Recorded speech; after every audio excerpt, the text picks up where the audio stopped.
राधा राधा राधा राधा राधा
राधा राधा राधा राधा राधा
राधा राधा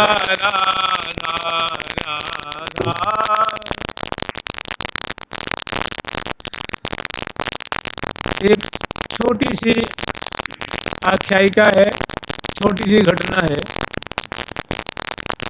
जानते हैं जो कोई विशेष अधिकारी होते हैं जो विशेष कृपा पात्र होते हैं उनको प्रियाव्रतम वृंदावन से बाहर जाने देना नहीं चाहते।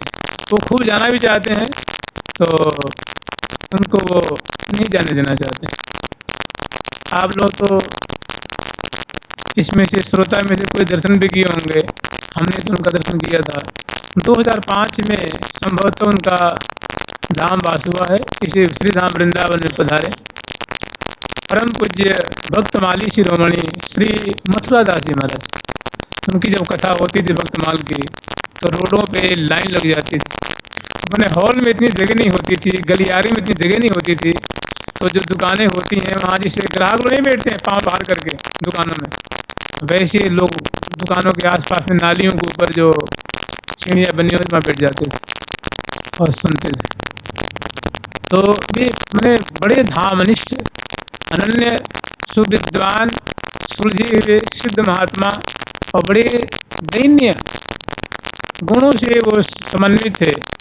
एक बार की बात है, कम से कम आज से 50-60 वर्ष पहले की बात होगी, हम समझते हैं कम से कम 60 वर्ष पहले की बात होगी। तो वे श्री रामानंद संप्रदाय से दीक्षित वैष्णव थे, रामानंदी वैष्णव थे। तो श्री धाम बरसाने में रहते थे वो।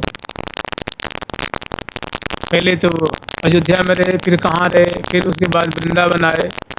और जब वृंदावन आए ना, उन्होंने कहा था, एक बात कही थी कि मैं जब वृंदावन आया, नहीं वृंदावन नहीं मथुरा आया, तो मथुरा गाड़ी से आया था। तो ये में मथुरा है ना, ये ब्रजमंडल की परिधि है। मैंने ब्रजमंडल का जो बाहरी हिस्सा है, जैसे किसी वृत्त की जो परिधि होती है ना, मैंने मथुरा मंडल के अंतर्गत आता है ब्रजमंडल। तो उसकी सीमा है, मैंने ब्रजमंडल की सीमा क्या है, मधुपुरी, मथुरापुरी। तो जब वो ट्रेन से आए, संभवतः अयोध्या जी से आए थे या जहाँ से आए हों, संभवतः अयोध्या ही से आए थे, तो मथुरा आए और मथुरा स्टेशन पर जानते कैसे उतरे वो, क्योंकि वृंदावन वो अयोध्या में रह चुके थे। तो धाम क्या चीज़ है, धाम की कैसी महिमा होती है, उन्होंने सुन रखा था और हृदय में धारण कर रखी थी। तो ट्रेन में से उतरे तो हम लोग पाँव से उतरते हैं ना नीचे, और जो उसकी जो फुट रेस्ट होती हैं उस पर चरण धर के, या वो प्रायः प्लेटफॉर्म इतना फ्लैट होता है कि वो ट्रेन की जो बोगी होती है तो उससे पाँव धरो तो आपका उसी पे आता है, बिल्कुल प्लेटफॉर्म पे, इतने उसको बराबर बनाया जाता है। तो उतरे तो वो साष्टांग दंडवत करके उतरे, मथुरा मंडल को जो गाड़ी में से निकले तो साष्टांग दंडवत किए मथुरा मंडल। और कह रहे हैं कि जिन्हीं में दंडवत किया साष्टांग, तो मुझे लगा कि हमारे कलेवर में कोई हमारे शरीर को किसी ने बांध रखा था। वो दंडवत करते ही वो लगता है कि जैसे बुखार होता है ना, बुखार उतर जाता है, शरीर किसी हल्का हो जाता है। ऐसे ही लगा कि कोई हमारे शरीर से कोई मेरे माथे पे बहुत बड़ी गठरी थी, वजन था, तो दंडवत करते ही हमको छोड़ करके अलग हो गया। इसका मतलब समझ रहे हैं, मधुपुरी में प्रवेश करते ही जो जन्म जन्म की जो पाप राशियाँ थी वो वहीं उनको छोड़ के विदा हो गए कि भैया अब तुम जाओ, अब हम तुम अब परम पवित्र हो गए, तुमने मधुपुरी को दर्शन कर ली है और तुम मधुपुरी में वास करो, अब हम तुम्हें ज़्यादा नहीं सता सकते, अब हमारा ज़्यादा अब अधिकार नहीं है। तो प्रायः कहा करते थे कि मधुपुरी आते ही मेरा शरीर इतना हल्का हो गया, इतना निश्चिंत हो गया कि मैं उसको बता नहीं सकता। फिर भी बीच बीच में कभी बातें याद आती तो कहते। फिर आए और वृंदावन में रहे, फिर मथुरा चले, वृंदावन बरसाना चले गए, वृंदावन से बरसाने चले गए। वहाँ पर्वत है ना, जो सुनहरा का जो पर्वत है, ऊंचा गांव का पर्वत है, बरसाने से कम 2 किलोमीटर दूरी पीछे। तो पर्वतों में झोंपड़ी डाल करके कोई और साधु रहते थे, वो भी रहते थे, और कम से कम कुछ वर्षों तक निवास किया उन्होंने। संजोग से पता लगाते लगाते उनके कोई गुरु भाई आए, रोज श्री जी के दर्शन करते थे और खूब डट के भजन किया करते थे। तो उनके कोई गुरु भाई आए, किसी ने बताया कि भाई तुम्हारा गुरु भाई है, वो बरसाने में पर्वत में रहता है, एकांत में बहुत भजन करता है, उसे जाके मिले उनसे। तो वो 1 दिन, 2 दिन, 4 दिन, 5 दिन के संग रहे और उन्होंने उनके कान भरने शुरू कर दिए कि बता, हे राम दरबार छोड़ करके, अयोध्या छोड़ करके, और बताओ इनसे हमारा क्या लगाव है, बरसाने से हमारा क्या लगा बताओ। नहीं, यहाँ तुम्हें नहीं रहना चाहिए, चलो 4 धाम की यात्रा करते हैं और 4 धाम की यात्रा करके पुनः अयोध्या में या चित्रकूट में रहना चाहिए। तो धीरे धीरे हृदय बड़ा कोमल था, हृदय बड़ा साफ था, उस महात्मा का जादू चल गया। अब ये भी अपने आसन बासन बांध करके और चले। फिर वो महात्मा को रास्ते में कुछ हो गया, मतलब कुछ दूरी हो गई, मतलब उस महात्मा से मानो कम से कम 100-200 किलोमीटर की दूरी रह गई। हो सकता है 10 मिनट पहले निकल गए होंगे महात्मा, ये पीछे आ रहे थे। तब तक रास्ते में श्री जी प्रकट हो गई। बोली, बाबा कहाँ जा रहे हो तो सुनने कहे कि वैसे मैं जा रहा हूँ। अरे कहाँ जा रहे हो बताओ तो मुझे, कहाँ जा रहे हो, फिर मनुष्य चट होगा।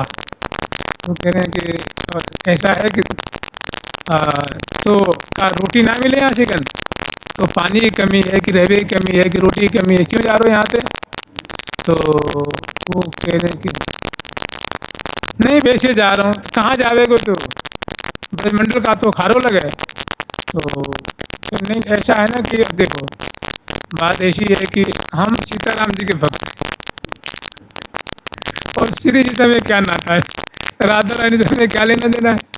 हमें तो मतलब त्याग से, तपस्या से और अयोध्या में रहना चाहिए, सीताराम जी के दरबार में रहना चाहिए। तो उन्होंने कहा ठीक है, अगर तेरी इच्छा है जाने को तो मैं थोड़ी रुकूँ, तो मैं बिल्कुल ना रुकूँगा। तो एक काम कर ले, जा अपने श्री दर्शन कर ले, बागवा चलो जाइए।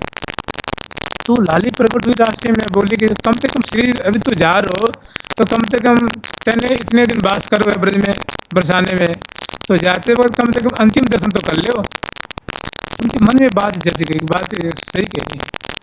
और वो उनकी बात समझ करके, सुन करके, और जे में 10-5 कदम चले और वो जो लाली की जो बात थी ना, वो कान में अमृत घोले, हृदय में अमृत की कितनी मीठी बोलती थी। कौन थी भाई, कहाँ से बीच में आके टपक गई। फिर मुड़ के देखा तो ना वहाँ कोई लाली है, ना कोई लाला है, ना कोई है। अब लगे रोबे कि श्री जी श्री जी श्री जी श्री जी, ये तो श्री जी थे। और गए वहाँ बरसाने दर्शन करने। ऐसी सुंदर झांकी राधा रानी की कि दंडवत किए और बोले, श्री जी मैं आपका ये वृंदावन धाम ब्रजमंडल आमरण में कभी नहीं छोड़ूंगा। प्रतिज्ञा ही कर ली। कुछ दिन रहे और फिर वहाँ से वृंदावन चले आए। वृंदावन में गोरदास जी में आजीवन रहे। तो कुछ ऐसे जन होते हैं जिनको प्रिया प्रीतम बांध के रखते हैं, जाने नहीं देते हैं। जुगल सरकार की, लाडली लाल की, श्यामा श्याम की, जय जय श्री राधे।